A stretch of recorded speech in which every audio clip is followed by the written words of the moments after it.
And now I'm ready to tell you about solid fuel forges. So guys, today we're going to be going over basically how to put together, or just the general parts of a solid fuel forge. There's a lot of commonality between the two, and the fact is the best thing I can do is give you guidelines and tell you what the parts do so you can plug in whatever you find at home. So we're going to start off by talking about the different types of pot in a solid fuel forge. Now you're going to have two basic types of a fire pot. You're going to have an indica and a sativa. You're going to have two basic types of fire pot, which is going to be a bottom blast and a side blast. Basically what these two terms describe is actually where the air is coming from. The earliest forges are going to be a side blast. If you saw the video I did earlier where basically I had a yard fire and blew air across into it, that is a side blast forge. Now there were some modifications they made by actually using a nozzle that would not burn to get the air source closer. It was called a tweer iron. They were made out of clay at one point and later on cast iron and iron, and it just had to get the air blast. If this was the fire and this is just sitting on the ground, let's make it more fiery. If this is sitting on the ground and your bellows is over here and your bellows is made out of wood, problem is when you get this guy close, it catches fire. So you'd have your bellows and you would either have a clay or an iron pipe of some type to get the air blast closer to the center of the fire. Again, that was called a tweer iron. It is a French term. There are several different spellings throughout the books. It is pronounced tweer, not French or not queer iron. Okay, so now the side blast came first. It was a great, it basically worked. But there was a superior thing that came along a little bit later in the late 1800s known as the bottom blast. And the bottom blast usually requires a cast iron or steel pot of some sort. Technically, a side blast doesn't have to be a pot. It can just be a pan of dirt. But when it comes to bottom blast, there has to be a pot.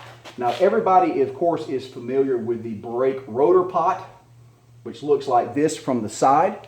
But a modern, proper type of fire pot actually has angled sides to it like so. And of course your air comes in from the bottom.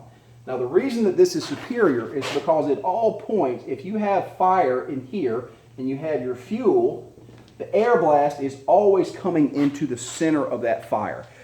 It's always mounted over, allows you to insulate the fire and keep that heat going right there.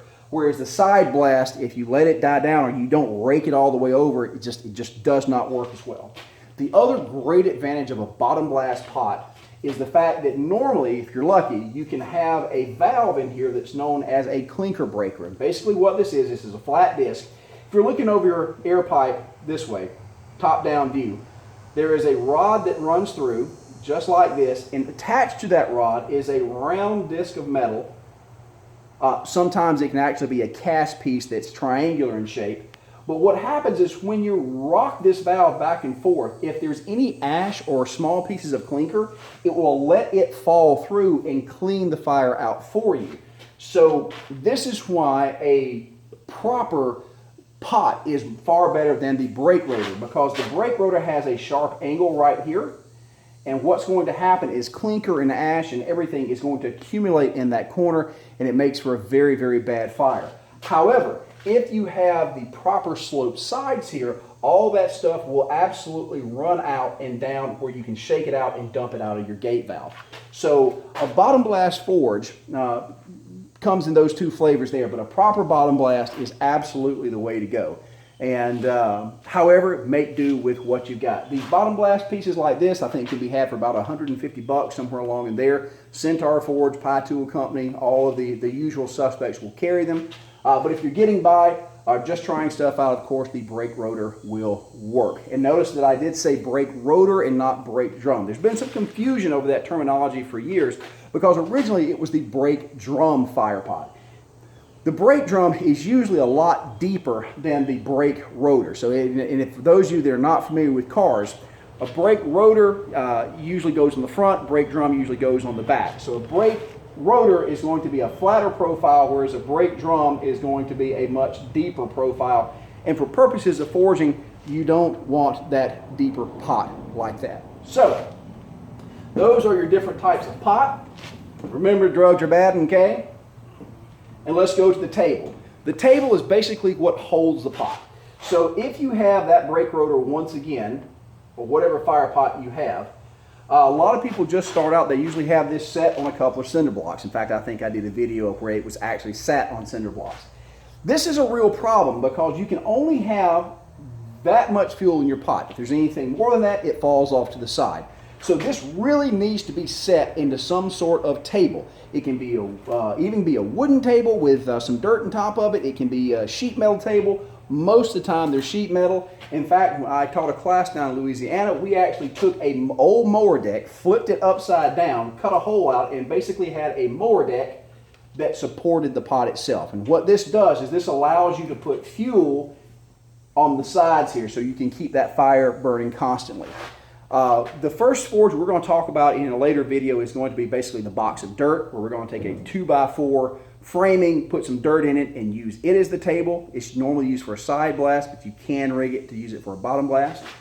But you want a way to have that extra fuel so you can continually feed it into the pot. Okay? Now, once you've got your table set up, the next important thing is the actual ducting. So once again, we'll redraw this about 8,000 times, don't worry. So here is your fire pot, here is your table, and the next question is, how do you get the air into it? Now, at the most basic, you can take some pipe, run it straight to the bottom, like so, and you want a cap, basically a screw cap right here. This is your clean out valve, so as this stuff collects, you have a way to dump it out. But you don't want to have your air coming in through here because that just blows all the crap back up.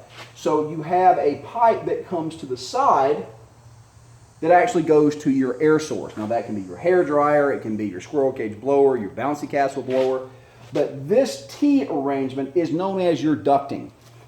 Now this is the most basic setup. So most people put together a brake rotor forge. There's usually a flange right here that they buy from the store that screws in, and they bolt that flange to the brake rotor. Again, this will work. It is not an ideal situation because really when you get to the good stuff, what you're going to want to have is something that's known as the duck's nest.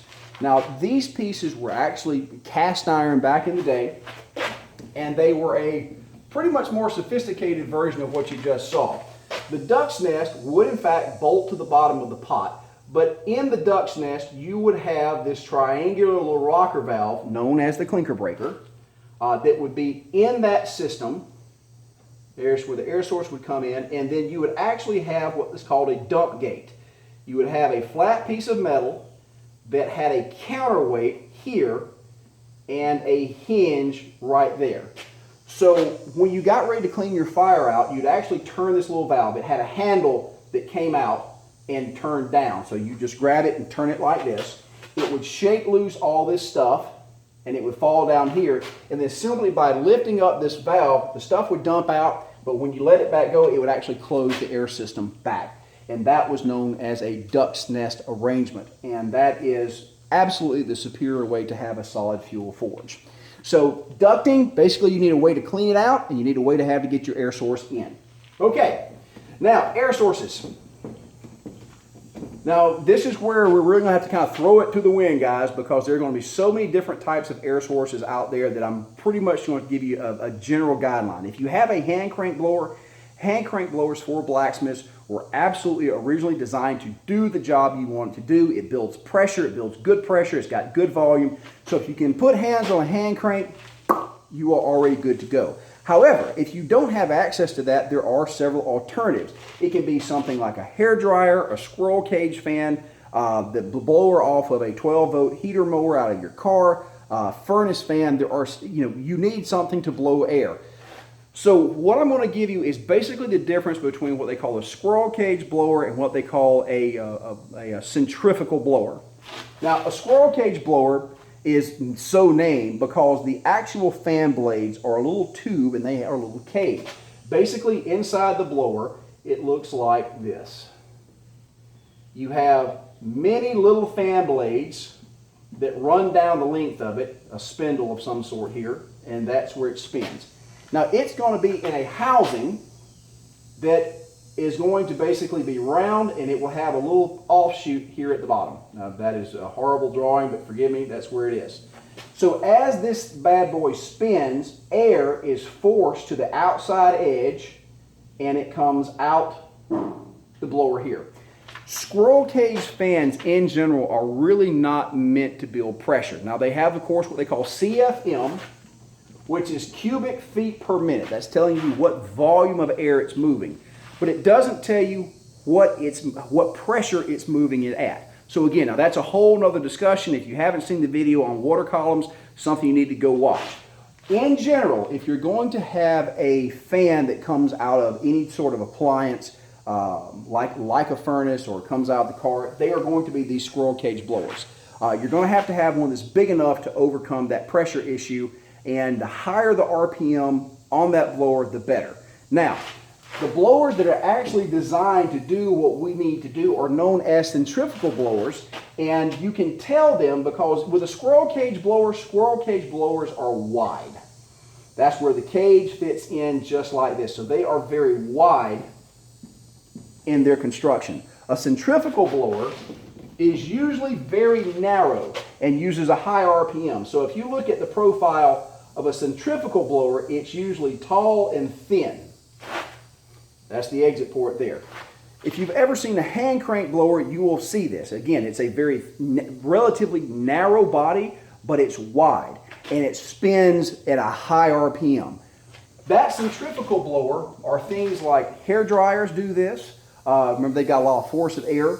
Bouncy castle blowers are like this, and hand cranks are like this.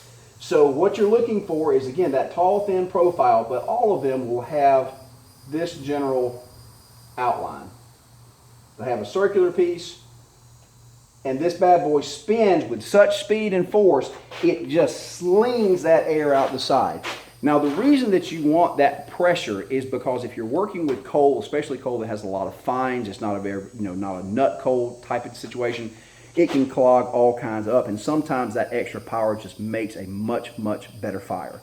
But at the end of the day, you need something to blow air into your fire. So whether it's a hair dryer, whether it's going to be a centrifugal blower or a hand crank, you got to have that air source. Now, this is just a general overview of the solid fuel forge. Our next video, I'm actually going to get into the nuts and bolts of putting together a box of dirt forge, and then we're going to look at one of our custom built brake rotor forges, and then I'll take you through how to do a really nice forge a little bit later on. So guys, hope that wasn't too confusing. Stay tuned, and I'm going to get you guys to building forges. Y'all be good here.